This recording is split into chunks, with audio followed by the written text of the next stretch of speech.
voilà comme ni ñu leen ko waxee sunu ganu tey El Hadj Momar Samb nekk coordonnateur national bu RTA-S bokk ci Benno Bokk Yaakaar nekk tamit fële ca conseil économique social environnemental monsieur Samb ñu ngi lay nuyu. maa ngi fay.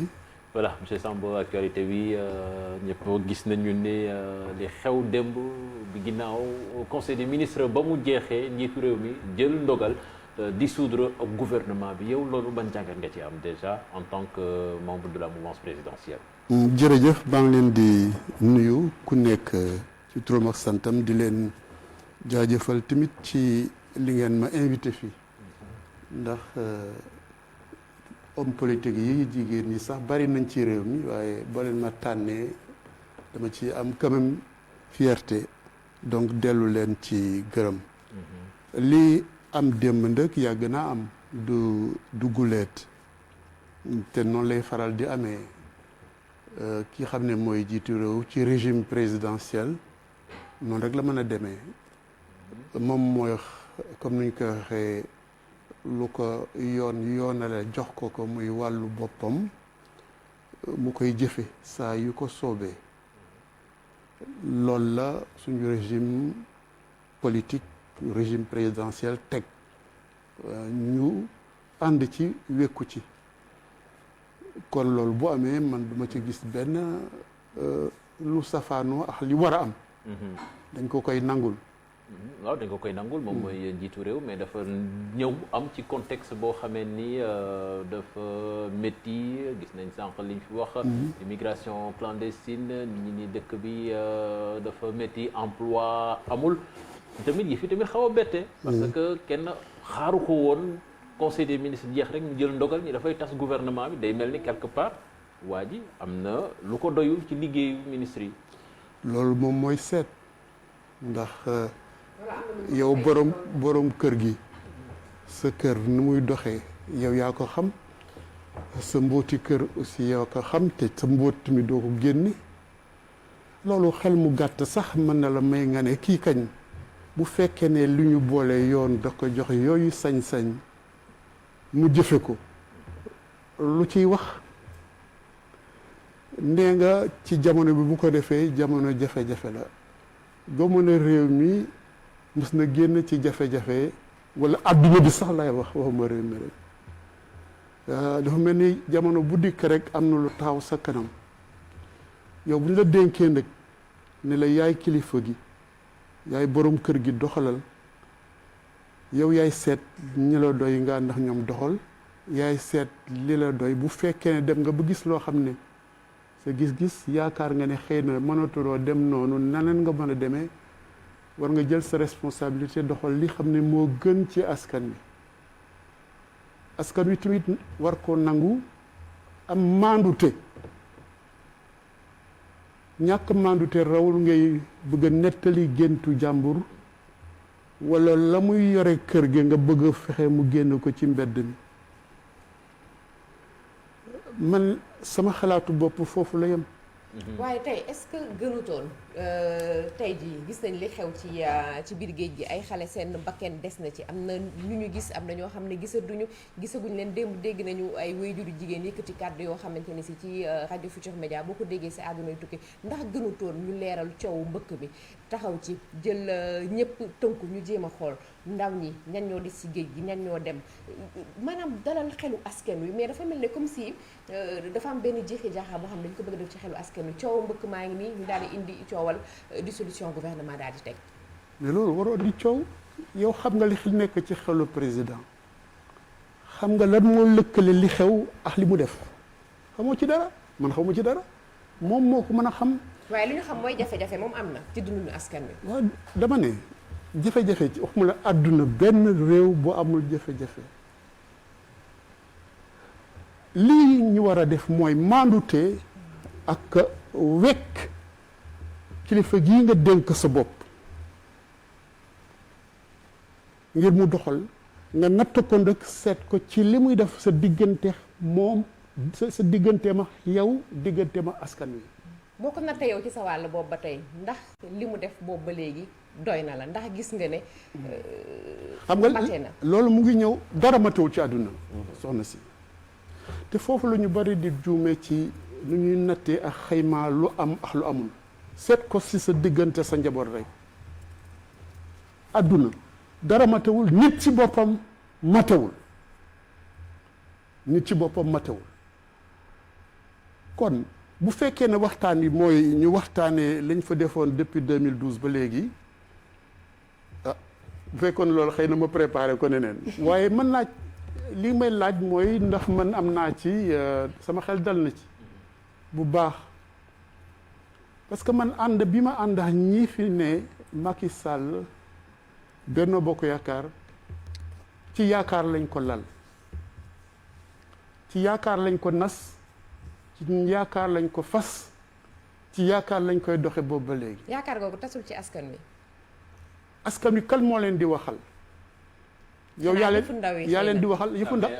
jëfu ndaw ñi jëfu ndaw ñee leen di waxal xëy na. lii wax la de. waaw ñu nañ dellu ci loolu. mën nga ko jàppe ne ñii seen yaakaar dafa tas. message la de en tout cas message bu leer. message très fort. waaw tout à fait message li mais du tey au moins mar ngeen nangu ne depuis 2007 mbëkk mi ni mu meloon 2008 2009 mara day taali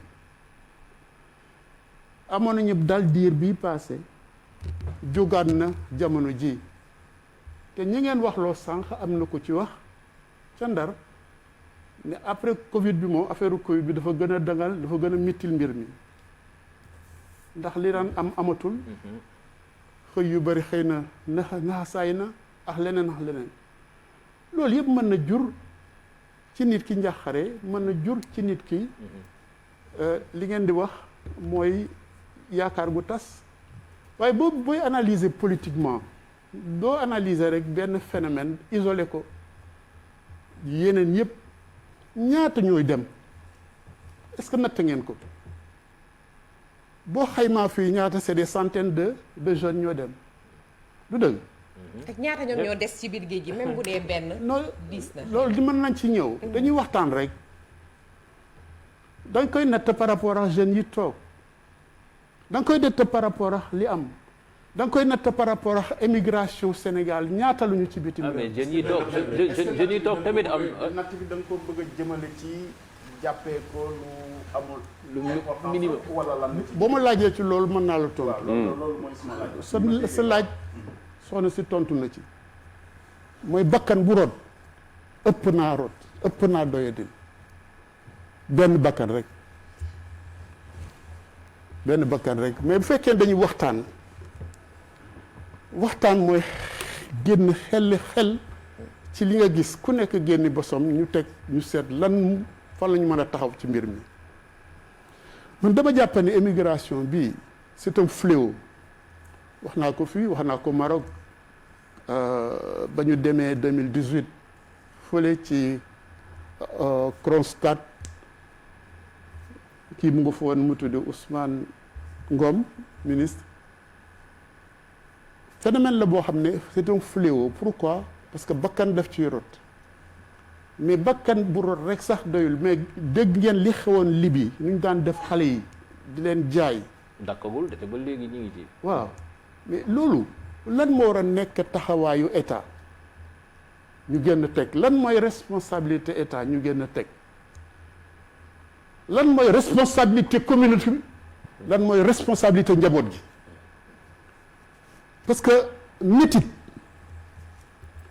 ni mu doy bu amee ci réew citoyen bu nekk tu es interpellé lan laa mën a def pour lii dakk mais xam nga yaa ngi wax responsabilité yi nga fi énuméré yëpp dégg nañ fi jëwriñ boo xamee ne moom moo yor wàllu emploi indexé responsabilité famille responsabilité société bi waaye nag nii côté nguur ga ma ngay joxe liggéey. non man dégguma loolu li ma waaw xëy na waaw d'accord xam nga ku nekk mais man fi mu bëgg génne non bàyyi ma tontu ba pare xam nga ku nekk sa xalaat bu fekkee man dag ma woo pour ma xalaat jëwriñ jeex président de la république keneen ak keneen ci yem si man dañuy seet jàng mbir mi lan la mooy suñu njaboot tey askan Sénégal rawatina bu Afrique am nañu problème c'est un fléau ku ne war na ci taw état bi lan la warloo askanam mooy lépp luy mitit mu jëm ko fajal lépp luy soxla mu jëm taxaw foofu da ngay laaj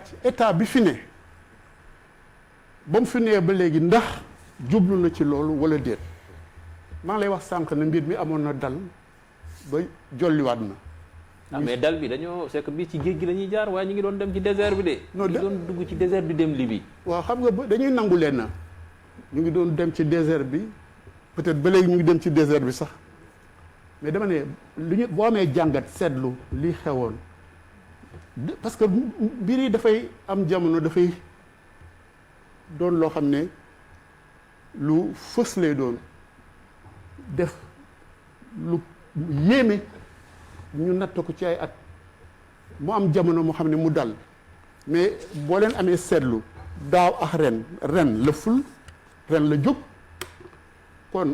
lan moo ko tax mu jóg ren. wax nga ko sànq nee nga wax seen njaboot yi nga wax loo wax nañ ko nee nañ jamono bii dafay méngoo dafa yemmoo loolu lañ mën a wax parce que mbir boo ko bëggee xam tigi foog nga def ay étude xam lan la te man maa ngi jàng barka démb rek ci benn sonn bu doon def étude ci mbir mi di ko topp mais moom Espagne la ne ci îles yi c'est-à-dire c'est disons les zones de réception mais li mu wax dem na ba sax ñu laaj ko nationalité yi mais li mu jàngat mooy mbir mi dafa mel ni dafa tekkaaral mais jamono ñi dafa fës loolu la jàngat mu ne nationalité yi fii ñëw li mu gën a remarqué mooy malien yi laaj bi mu leen laaj ci loolu rek dañ ne dañuy daw guerre ba ak yi am Mali mu ne beneen nationalité bi gën a fës ci mbir mi mooy Maroc. waaw mais ñun tamit ñun ñu ngi gis suñu doom yi non dama lay xam nga lu tax ma wax loolu si damay doon wax rek bu fekkee ne mën naa yeggale ma daaneel après ngeen jël bu ñu bëggee waxtaan bi am njariñ mooy foog nga jàngat ko waaye mën nañu nattable rek ci kaw ban jamono lekk si jamono mbas mi lu mbas mi indi mooy nasaxal lu baree bari xëy na indi njàqare sax ci ñi nga xam ne dañ daan liggéey te liggéeyatuñu wala lañ daan amatuñu ko yooyu yëpp boo ko boolee bien entendu daf lay jox ay tegtal kon loolu mën nañ ko jàpp ci li xam ne mooy jamono yi toll nii bu weesoo jamono bi ñu seet leneen. mais jamono mbas mi ngay wax nii. ñun def nañu reportage. recueillir nañu avis ñenn ñi. mais li ma gënoon marqué mooy immigration clandestine ci wàllu géej gi ay moo la koy def. te mool yi li ñu yëkkati mool yi comme que dañoo jël géej gi jox ko étranger yi ba ñoom mënatuñu am jën. ñu génn réew mi bàyyi leen ak réew mi. aspect boobu est-ce que dañoo échoué ci wàllu politique de l'emploi mais également échoué ci wàllu naka lañ doon réserver gestion des très bien bu fekkee ne man sama jàngat ngeen di laaj sama xam-xam dafa am fu mu yem xëy na def ngeen étude bi bu génnee loolu ñu mën ko jàng ñu mën ko nattable parce que xam-xam noonu la ñu koy wute du ma dégg dara rek ne ànd naa ci wala kii wax na ko rek ma ànd ci dama ciy jéem a man gëstu bu fekkee ne ñi ngeen wax dañ ne géej gi amatul jën moo tax ñu dem am na ñeneen ñu wax ne loolu du mbir mi waaw am na ñeneen ñu wax leneen loolu du mbir mi wax dëgg yàlla mais am na ñoo xam dañ ne amuñu liggéey comme on l'a dit mbirum liggéey mbirum liñ daan amatuñu ko liñ daan ut ci géej gi gisutuñu ko ñu uti feneen mais damay dellu seen xel ci lenn vous êtes des citoyens sénégalais africains ce fléau là daf ñu war a préoccuper en termes dañ waruñu ko justifier. il faut bien mais aussi il faut bien qu'on trouve les raisons maanaam li ko sabab. les causes quoi man moom xam nga dama boo waxtaanee bu ñu waxtaan moom bu àndu la dafa mel ne comme si ñun dafa benn position bu ñu taxawee mais xëy na loolu tamit ñun moom mooy suñu liggéey fexe ba kilifa yi ñoom ñoo xam ne exactement lan la ñu xalaat ci jafe-jafe bi ba pare nangu ne jafe-jafe bi am na. nangu ne jafe-jafe bi am na li ma la wax fii kañ xanaa nangu passé na nangu.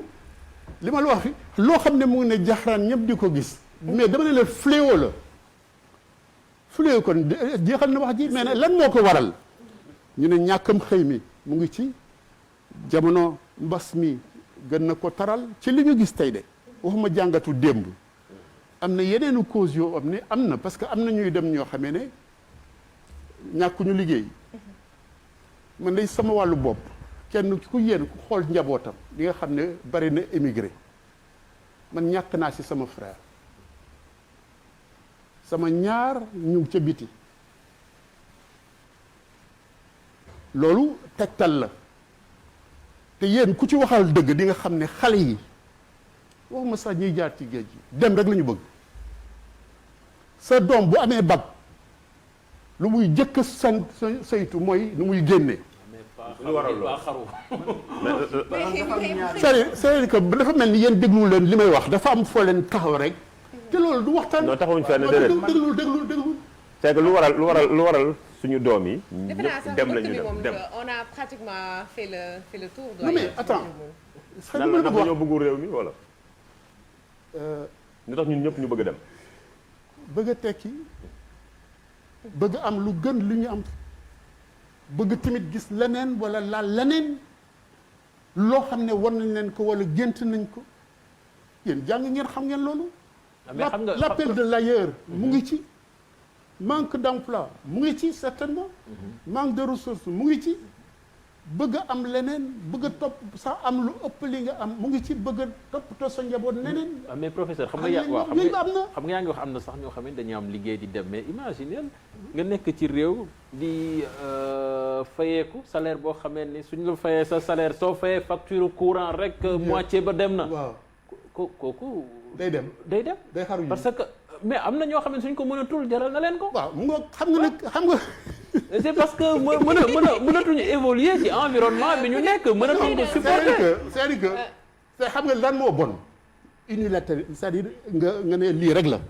non kenn waxul loolu rek la mais loolu ci la bokk. waaw dama wax ne sànq ne am na ñuy dem boo leen laajee amuñu liggéey am na ñuy dem ñu ne. am nañ ñu am li ñu am liggéey waaye li ñu am doyul mooy indi li nga wax salaire bi. am na ñuy dem ñoo xamee ne li leen tax a dem mooy peut-être.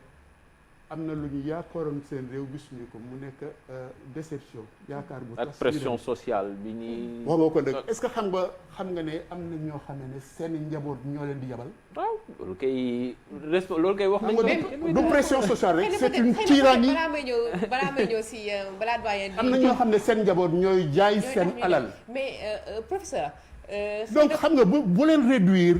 question bi c'est tellement grave c'est tellement complexe que bu ñu ko réduire ci benn non attends c'est pourquoi je dis waruñu ko réduire ci benn aspect rek il faut voir tous les aspects lu tax c'est la responsabilité qui doit nous amener à ça pour que ñun bu ñu waree jàkkaarloo suñu njaboot suñuy doom de suñuy jabaat ay suñuy sët wax leen ne lii du yoon wi man ngeen toog fii tekki donte li nga am bariwul toogal loolu mooy wax bi donc li nga am ñax nga sa liggéey toogal. toog di xoole toog di xool sa yaay di souffrir toog di xëy di gis sa rakk say mag duñu lekk duñu naan. waaw kon xam nga yow li nga wax ni xam mooy lan. tu encourages. du tout du tout non du tout. et c'est ça qui est grave. non c'est-à-dire comprendre que nous sommes devant un fléau. au lieu de justifier di wax ne non bu toogee. day gis yaay. mais ci kaw nga teg ci loxoom dara. non nit ki boo nekkaan soo nekkaan toogal day fekk mu goot dara nit boo nekkaan goreel day fekk mu goot dara. peut-être xëy na kon da nga koy encourager pour mu dem. yàlla tere ah si il y a pas une troisième voie. peut-être xëy na il y a pas une troisième voie. sama maye rek. non si il y a une troisième voie. non si il y a une troisième voie. que les autorités en charge de définir des politiques d'emploi décentes. Cheikh Tidiane juste rappeler que nous sommes avec professeur Momar Samb RTAS bon je suppose que xëy na ci mouvement de gauche lañ la tàggat su ma juumul. lu tax nga poser question. non damay laajte rek bëgg xam. déedéet lu tax. damay laajte rek bëgg xam dootuma laaj la lu tax. peut-être c'est juste pour analyser un discours. bàyyi ko mu yéegal question bi. c'est juste pour analyser un discours et pouvoir un tout petit peu comprendre. non moi je suis de la gauche waaw. waaw je comprends. waaw je comprends je suis de la gauche. mais xëy na peut-être gauche bi ñu xamoon bu njëkk ba. des masses laborieuses. communiste bi ñu xamoon bu njëkk ba. du côté du peuple. J'ai comme l'impression que ce discours-là je ne dafa changé. c'est-à-dire. j'ai comme l'impression en fait. c'est-à-dire être du côté du compléter doyen. ma complété question bi. parce que xam nga boo il y a une stigmatisation effroyable. doyen. Mais écoutez, Non, du tout. j'entends ça toujours hein. Non, non, non, ne du vous tout. offusquez pas pour ça. non du nañ ci tout dellu si. du tout. du laaj fan laa jógee nañ ci dellu si. du tout góor ga ma bàyyi ci kër ga il est de gauche. góor ga ma bàyyi kër ga il est de gauche.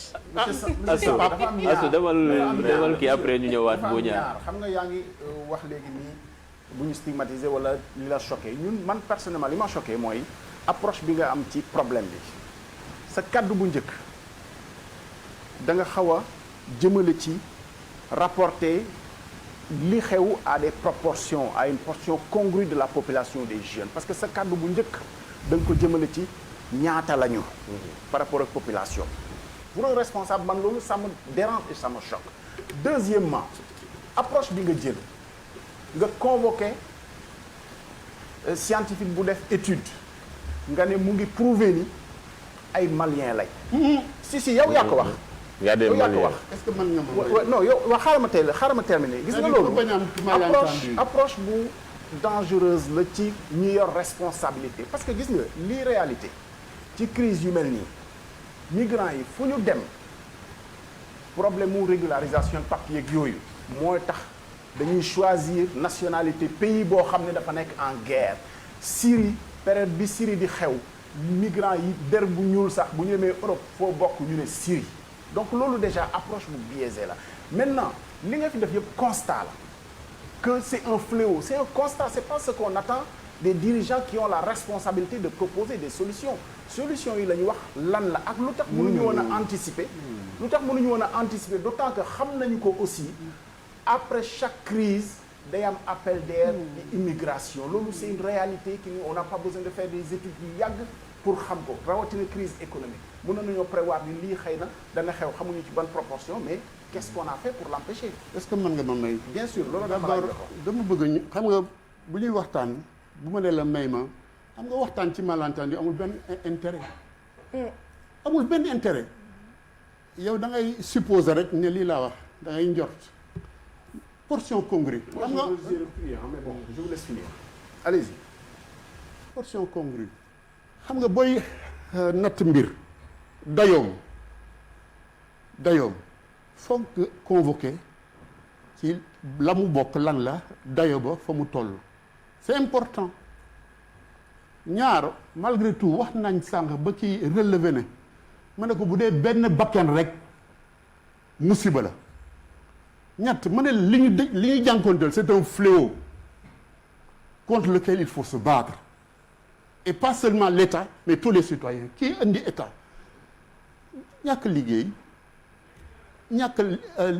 liggéey doyul pour marquer leneen ak leneen ma indi convoqué yeneen élément en partant même d'exemple que moi j'ai vécu dans ma famille et que vous chacun des Sénégalais vit avec ses enfants cet appel de l'ailleurs ce besoin de mais ça c'est très humain mais loolu c'est pas pour soofantal dama leen la benn bakken bu woddee rek problème la.